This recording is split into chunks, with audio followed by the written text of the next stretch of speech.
Hello friends, എല്ലാവർക്കും സുഖമല്ലേ? അപ്പോൾ ഇന്ന് നല്ലൊരു യമ്മി ലോലിപോപ്പിൻ്റെ റെസിപ്പി ആയിട്ടാണ് ഞാൻ വന്നിരിക്കുന്നത്.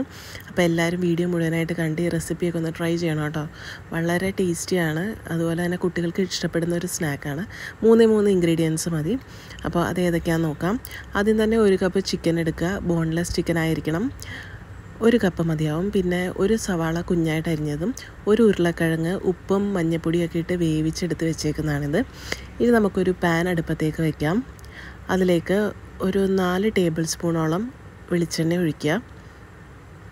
ഇനി ഇതിലേക്ക് 1 കപ്പോളം സവാള, നമ്മൾ അരിഞ്ഞ് വെച്ചേക്കുന്ന സവാള ഇതിലേക്ക് ചേർക്കാം. ഇനി അത് നന്നായിട്ട് വഴറ്റിയെടുക്കുക. പിന്നെ ഇതിലേക്ക് 1 കഷ്ണം ഇഞ്ചി കുഞ്ഞായിട്ട് അരിഞ്ഞത് ചേർക്കാം.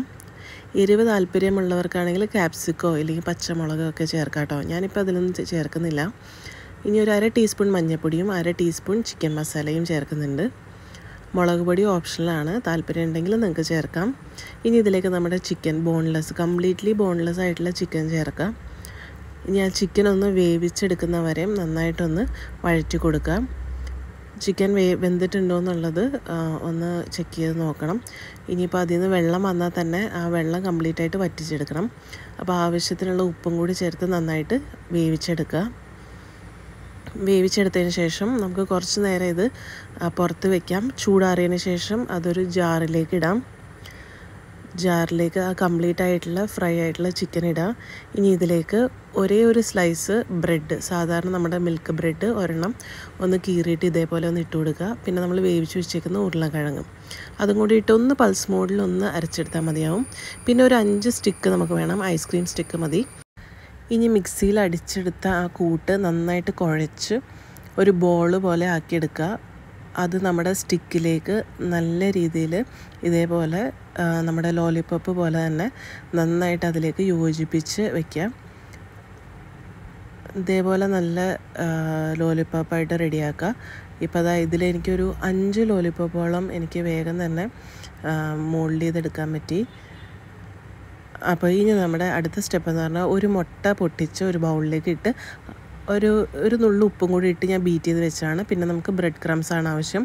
നമ്മുടെ ലോലിപോപ്പ് ഓരോന്നായിട്ട് നമ്മുടെ അടിച്ചെടുത്ത മുട്ടയിൽ ഒന്ന് ഡിപ്പ് ചെയ്യുക. അതിനുശേഷം നമ്മുടെ ബ്രെഡ് ക്രംസിലും കൂടി അതേപോലെ ഒന്ന് ഡിപ്പ് ചെയ്തെടുക്കുക. അപ്പോൾ നമ്മുടെ 5 ലോലിപോപ്പും ഇതേപോലെ തന്നെ സെറ്റ് ചെയ്തെടുക്കണം. ഈ ഒരു പ്രോസസ്സ് റിപ്പീറ്റ് ചെയ്യുക. ഇതേപോലെ 5 എണ്ണം റെഡിയാക്കി വയ്ക്കുക. ഇനി നമുക്ക് വേണ്ടതെന്ന് പറഞ്ഞാൽ ഒരു പാൻ ചൂടാക്കുക. പാൻ എന്ന് പറഞ്ഞാൽ ഞാനിപ്പോൾ ഇവിടെ അപ്പച്ചട്ടിയാണ് എടുത്തേക്കുന്നത്. അപ്പച്ചട്ടിയിലേക്ക് നമുക്ക് 1/2 കപ്പോളം വെളിച്ചെണ്ണ ഒഴിക്കുക. ഇനി നമ്മുടെ ലോലിപോപ്പ് ഓരോന്നായിട്ട് നമുക്ക് ഫ്രൈ ചെയ്തെടുക്കാം. മീഡിയം ഫ്ലെയിമിൽ തന്നെ വെച്ച് ഫ്രൈ ചെയ്തെടുക്കണം കേട്ടോ. ഇല്ലെങ്കിൽ അതിനുള്ളിൽ എണ്ണ പിടിക്കും. 2 വശവും മാറി മീഡിയം ഫ്ലെയിമിൽ തന്നെ ഫ്രൈ ചെയ്തെടുക്കുക. അതായത് ഇതേപോലെ നല്ല ബ്രൗൺ കളറായതിന് ശേഷം നമുക്ക് എണ്ണയിൽ നിന്ന് മാറ്റാം. നല്ല പെർഫെക്റ്റ് ആയിട്ടുള്ള ലോലിപോപ്പ് റെഡി ആയിട്ടുണ്ട്. വളരെ പെട്ടെന്ന് തയ്യാറാക്കാൻ പറ്റുന്നൊരു സ്നാക്കാണ്. ഒത്തിരി സമയമൊന്നും എടുക്കില്ല. പിന്നെ കുട്ടികൾക്ക് മാത്രമല്ല കേട്ടോ, വലിയ ആൾക്കാർക്കും ഇത് കഴിക്കാനായിട്ട് ഇഷ്ടപ്പെടുന്ന ഒന്നാണ്.